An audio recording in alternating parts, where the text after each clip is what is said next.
Shanghai AT A RUN-DOWN, smoky betting shop in downtown Shanghai. Hordes of young men cluster around banks of computers, as betting slips and a huge World Cup chart adorn the walls and a projector beams matches onto a makeshift screen. China may not have qualified for the World Cup in Russia, but this has not dampened the enthusiasm of the country's gamblers, with bets in the first 3 weeks already outstripping the whole of the last tournament in Brazil 4 years ago. Energetic betting in these matches is technically illegal, but officially sanctioned shops reflects the prevailing attitude towards sports, which are seen as a chance to make money as much as a spectacle to be enjoyed. Before the first knockout game between France and Argentina last Saturday, punters, known as Cayman, or lottery citizens, in Chinese, queued up to place large bets. Galushan, 55, had previously lost a bundle on Argentina, so doubled down on an Argentinian win because I need to win back what I lost, right? He ended up losing 1,000 yuan, $206, after France's thrilling 4-3 victory, his heaviest loss of the World Cup so far.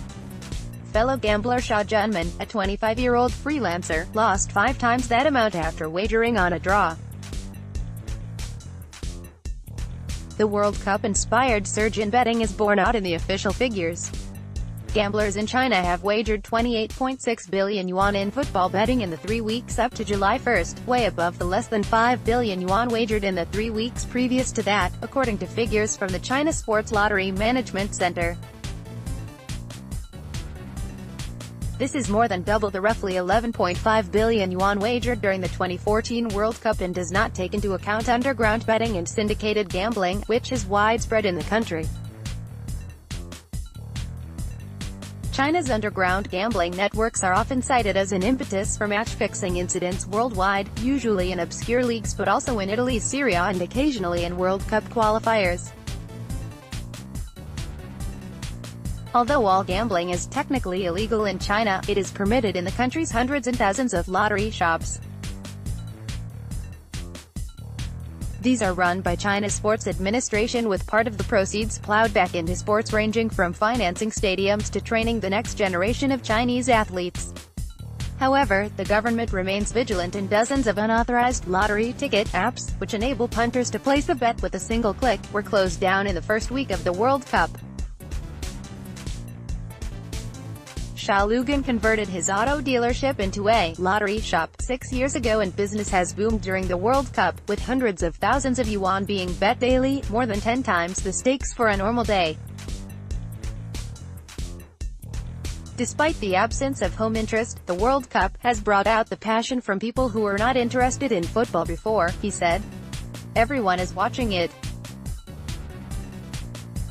People who didn't bet are all betting now, said the 59-year-old Shanghai local, who also has cashiers taking bets over the phone.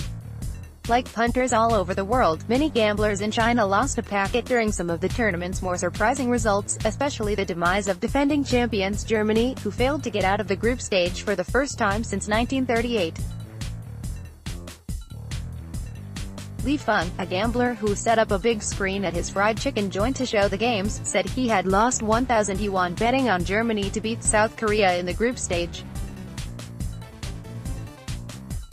But in one of the biggest shocks in World Cup history, South Korea beat the world's top-ranked team 2-0 with 2 late goals to break German hearts, and Mr. Li's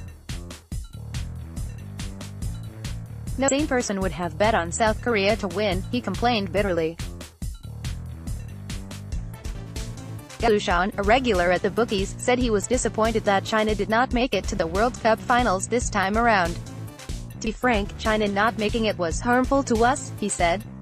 But President Xi Jinping said, "Don't forget your first love." Chinese dream will be realized one day.